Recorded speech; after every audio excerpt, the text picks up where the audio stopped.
And a huge shout out to the community. I know some of you might know this already from behind the scenes. Mark and I have been working with the MBOA in hand. I know Nikki De Leon, Shantanu. I know John Warren did a video.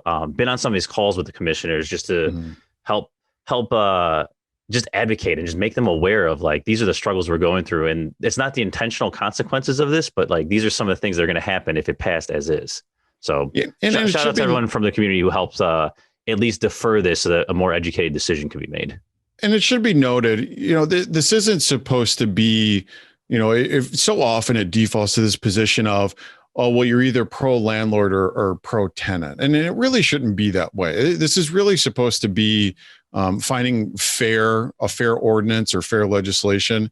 Most of the tenants that have, especially with this year, with all the difficulties we've encountered this year, most tenants have been very reasonable. Most landlords have been very reasonable. It's these outliers that we're dealing with. It's the outliers where you do have bad landlords that just don't handle security deposits well or don't maintain their buildings.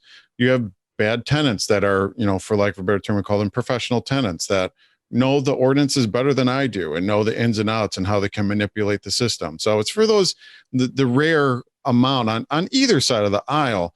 But we don't want to have reactive legislation that's for this small portion of people that penalizes everyone else. So we want something that's fair for the rest of us that handle things properly, that do things the right way. Yep.